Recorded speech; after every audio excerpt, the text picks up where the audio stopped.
Good morning. I talked to breathing life into the Chequers plan. A lot of British politicians, Remainers, Leavers, said it's dead. Really? Sounds like the EU want to breathe some life into it. Well, if you remember when I resigned, what I said was that we would expect to see them pocket it and then ask for more. And what you'll see out of Salzburg, I suspect, is a little bit of that. You'll see warm words. There'll be no doubt they want to keep the Prime Minister alive. They'll see the pressure she's under back here. They'll want to make her life possible, as it were, but they won't give much. So I wouldn't expect much from Salzburg in terms of outcomes.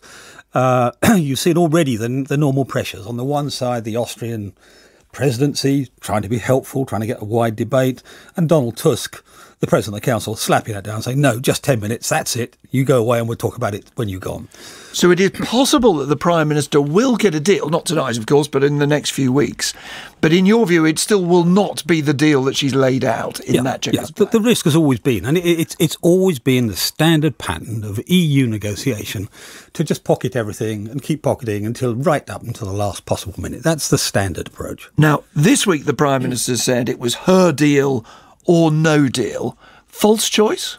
Yes, I think so. I mean, what may well happen, there are half a dozen possible outcomes from here on in, but what may well happen is that they pile on extra requests, demands, money, migration, you name it. Of course, because of the four freedoms, they keep saying you're trying to divide the four freedoms, you're trying to have all the advantages. Angela Merkel said, you must be seen to suffer. All these things will come back and we'll see more and more pressure. And she'll have a deal which she won't be able to bring back to the House of Commons because it'd be lumbered with loads of other EU demands. And so she's going to have something else. And that's where the Davis plan, you're saying the choice is not her deal or no deal, it's his deal. Davis's plan can be revived. There are a variety of options. I mean, there's obviously no deal or World Trade Option deal, which some people are terrified of, some are not. But when we get late on in this exercise, the time when the decisions are going to be taken are going to be November now. Not now, not October, but November, when it's really threatening. And everybody's afraid of no deal. Then there'll be a point at which it will be possible to reset. Now, you heard what the Prime Minister said the other day. What she said is it's absurd to suggest that the EU would then reopen negotiations, Parliament, if we go down this hypothesis, having rejected a deal that had been signed up to, after all, by 27 other EU leaders. Well, they haven't signed up to it. That's the point. No, but if they did. Well, and Parliament rejects. I think we get to a point where she will not be able to accept what they offer. They will not be able to accept what she offers, and they'll have to have some sort of reset. Now, the reset is to step back to what Donald Tusk offered in March. He said you can have a free trade agreement. This is a Canada style. It's sort of. People talk about Canada. It's Canada and South Korea. There's a whole range of different things. There are plenty of precedents for this, and also even countries like France, the most difficult negotiator in this. Even countries like France have said, but you will have a better deal than anybody else. So it's possible. And indeed, it's almost possible off the shelf. The point about a free trade deal is there are ready-made versions, sitting around, which is not true with the Chequers deal or variants of it. But the point about the free trade deal, the Prime Minister says, is that it would not do what her Chequers plan would do. It would not protect tens of thousands, hundreds of thousands of jobs in manufacturing. So, for example, you will have heard him, the head of Jaguar Land Rover says, if I have a disruption to the just-in-time delivery systems, if there are border delays and controls, he estimated his business alone would lose £1.2 billion a year. Yeah, but there's no reason for there to be disruptions. I mean, I said it's not just Canada, it's South Korea. South Korea has got a mutual recognition agreement for cars. Jaguar Land Rover we're talking about, for cars. That exists already. It's based on the UN standards for safety of cars. And the EU accepts it. So these things can be dealt with. The point is people keep looking away from the issue. The one central issue that the Prime Minister made key to Chequers was not that. It was the issue of Northern Ireland and being able to solve the Northern Ireland issue. And that's one area where I think the EU is softening. Well, you do think they're softening. Now, there have been confusions about this, haven't there? There's no doubt that Michel Barnier uses language designed to convey the impression of softening.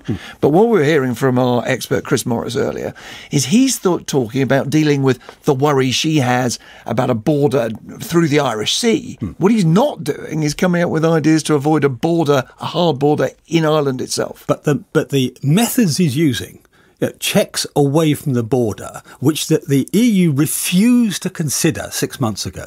Those very methods are the way you use the method you use to cure the problem of the hard border in Northern Ireland itself. But again, you heard the Prime Minister say a hard border that just happens to be 20 miles away from what is the geographic and political border is still a hard border and is still. Well, that's not to recognise what already happens. You've got excise checks, you've got VAT checks, you've even got personnel checks away from the border, and that happens today. There is a border there. We shouldn't imagine there's no border. There's a legal border, there's a currency border, there's a tax border, and they're all enforced, but they're not enforced at the bridge that crosses the border. Now, you know what they say. You also know what she says, I suspect, in private, which is, you had 2 years, Davis. You were there. You were the Brexit secretary. You didn't sort out the problem in Northern Ireland, convince people.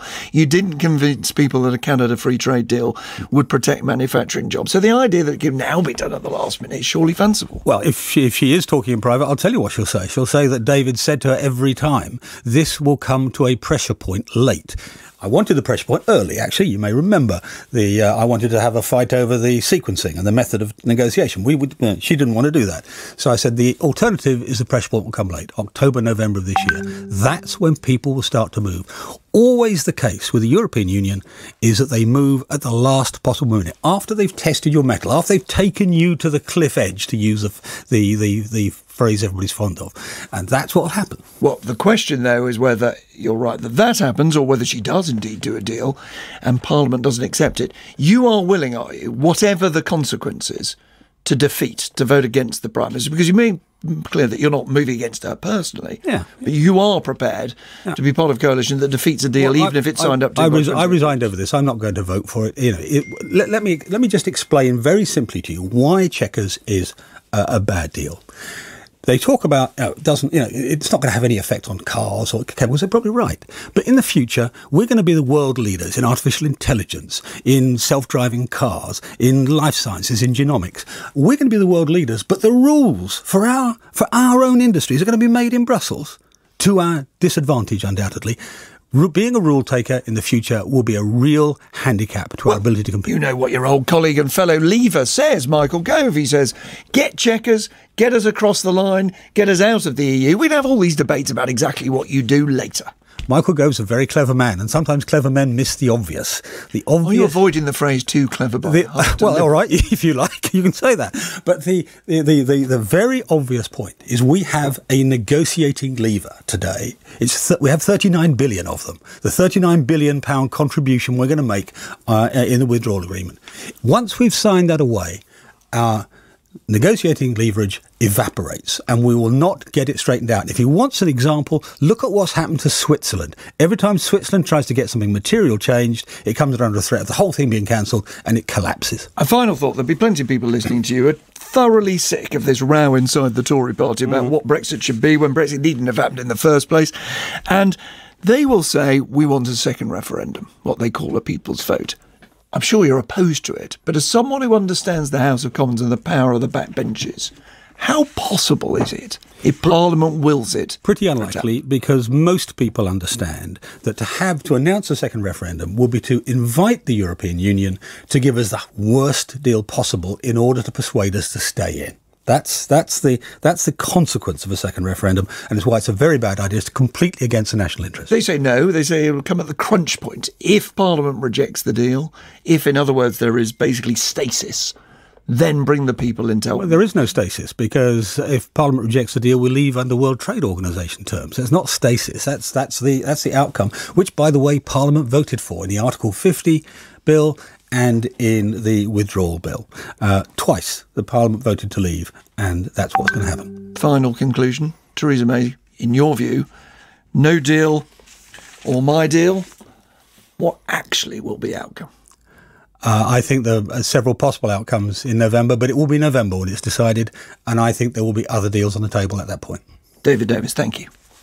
The time, 19 minutes past 8. What makes a great